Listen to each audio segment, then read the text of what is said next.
Em nome do Pai, do Filho e do Espírito Santo. Amém. Espírito Santo onipotente, iluminai a nossa mente. Nós estamos celebrando a terça-feira da terceira semana da Quaresma. Sejam bem-vindos.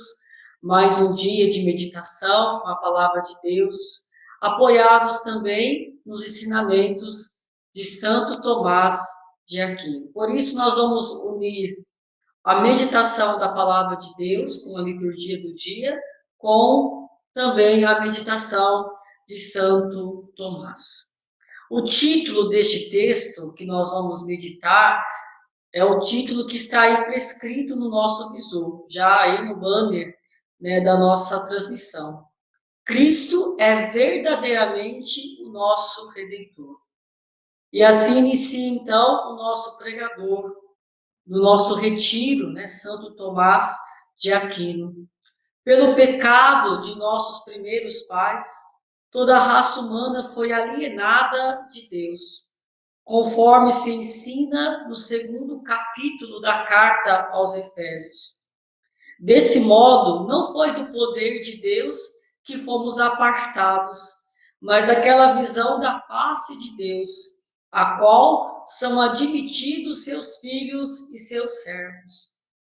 Foi aí então que nós caímos sob o poder roubado pelo demônio.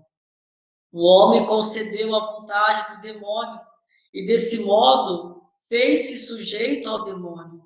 Sujeito, isto é, naquilo que estava ao seu alcance, pois já que ele não era a propriedade de si mesmo,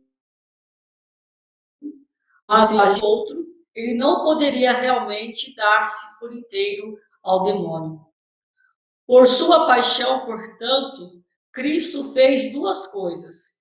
Ele nos libertou do poder inimigo, conquistando-o através de virtudes que eram o exato oposto daqueles vícios, pelos quais o inimigo havia conquistado o homem, expressamente pela humildade, pela obediência e pela austeridade no sofrimento, o que ia na direção completamente oposta ao gozo do fruto proibido. Mas ainda, ao fazer a reparação pelo pecado que havia sido cometido, Cristo uniu ao homem a Deus e fez do homem filho e servo de Deus. Cristo uniu o homem a Deus e fez do homem filho e servo de Deus. Há nessa emancipação duas coisas que a fazem como que um comércio. Diz que Cristo nos comprou de volta, ou nos redimiu, na medida em que nos arrebatou para longe do poder do demônio. Como se diz um rei que por duras batalhas resgata o seu reino do inimigo que o havia ocupado.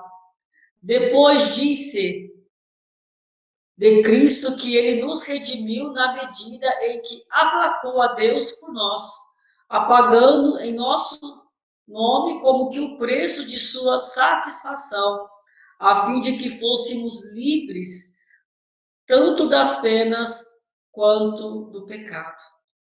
Esse preço, o seu precioso sangue, ele pagou a fim de fazer reparação por nós, não ao demônio, mas a Deus.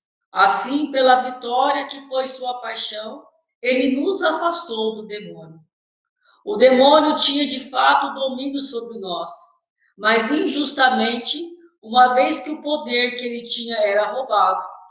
Ainda assim, era o justo que caíssemos sob seu jugo, visto que foi por ele que fomos vencidos. Por isso, era necessário que o demônio fosse vencido. Pelo contrário, exato das forças pelas quais ele mesmo vencera. Pois ele não vencera pela violência, mas por uma mentira persuasão ao pecado, uma mentirosa persuasão ao pecado. Santo Tomás de Aquino, rogai por nós. E por isso, meus irmãos, a força da redenção de Cristo está no perdão. Por isso que o evangelho desse dia, tirado lá de Mateus, capítulo 18, versículos 21 a 35, vai dizer o que nos assemelha a Deus e o que nos faz parecer com Deus. Está na atitude da misericórdia. Lembrando, meus irmãos, como vai dizer Santo Agostinho, e assim ele escrevera, que a onipotência divina está na misericórdia. E quando nós abraçamos esta onipotência para nos parecermos com ele, para sermos a sua imagem, para refleti-lo, nós o fazemos nas relações, quando assim agimos de misericórdia. Por isso que a misericórdia não é negar o pecado ou a falha acontecido, mas sim dar sentido àquela situação, ser resgatado, ser curado. Lembrando-se que Jesus também, diante da pergunta de Pedro nesse evangelho, quando Pedro vai lhe perguntar quantas vezes, Senhor, nós devemos perdoar se o irmão falhar conosco? 7 vezes? Jesus disse, olha, não somente 7 vezes, mas 70 vezes 7, significa para sempre. Lembrando que o perdão é o ato que nos salva, é o ato de reparação, é o ato da nossa cura, da nossa transformação. Quem perdoa mais, ama mais. Quem perdoa menos, ama menos. Assim Jesus disse no outro evangelho, quando aquela mulher pecadora pública, né, agachou diante dos seus pés, os beijou, lavando-os e secando-os com seus cabelos. É assim, meus irmãos, quanto mais se ama, mais se demonstra o amor. Quanto menos se ama, menos se perdoa. Aqui está a atitude em que nós devemos hoje questionar. Perante a Deus, existem 2 palavras referentes para nós pensarmos bem acerca do perdão. Existe a ofensa e a dívida. A dívida, meus irmãos, como vou inverter, começar de trás para frente. A dívida é tudo aquilo que Deus já nos deu. Perante aquilo que Deus já nos deu como graças, como aquilo que temos, aquilo que somos, vem dele. Nós não temos nada que é nosso, a não ser aquilo que ele nos deu. Então, se nós temos tudo aquilo que ele já nos deu, como somos dividendos perante a Deus, como somos eternos devedores. Mas o Senhor, que é um grande Pai, ele diz, tudo que é teu, filho, tudo que é meu é teu. Assume isso e experimenta esse amor. Não se aparta dentro de mim. Aliás, aquele outro filho que nós escutávamos também no sábado passado, né, no término da segunda semana da quaresma, dizia que ele tinha os bens, ele queria os bens dele para aproveitar. Ele gastou a sua alegria, suas forças, ele gastou tudo aquilo que ele tinha nas coisas do pecado. Lembrando, meus irmãos, que quando nós não temos um coração agradecido a Deus, nós jogamos tudo no lamaçal e não aproveitamos o amor que nos gerou, o amor que nos dá a oportunidade para crescermos. Mas o amor não desiste de nós, o amor não desiste de você nem de mim.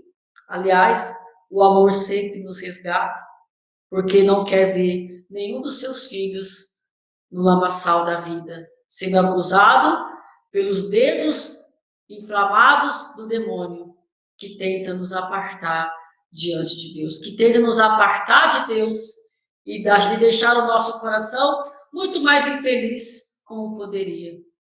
Lembrando que temos também a ofensa. Quantas vezes ofendemos a Deus? Quantas vezes dizemos não para Deus? Quando nós perdoamos, não dizemos para nós mesmos ou para o outro se vamos cometer aquele crime ou não. Porque todos nós temos o risco de cometê-lo. Diante do grande pecado que o outro comete, sou eu também que posso cometê-lo. Então, quando eu me coloco no lugar do outro, o perdão, ele tem a sua razão de ser. Mas quando eu me faço vítima, dizendo para mim mesmo e para o outro, ninguém pode errar comigo. O meu esposo não pode errar comigo, a minha esposa não pode errar comigo, os meus filhos não podem errar comigo. Mas será que nós podemos errar com Deus? E mesmo errando, ele nos perdoa. Quem somos nós para não perdoarmos os nossos semelhantes. Lembrando-se que o perdão é o que nos aproxima do céu e a condenação é o que nos afasta da felicidade plena. Louvado seja o nosso Senhor Jesus Cristo, para sempre seja louvado. Em nome do Pai, do Filho e do Espírito Santo. Amém. Fique com Deus.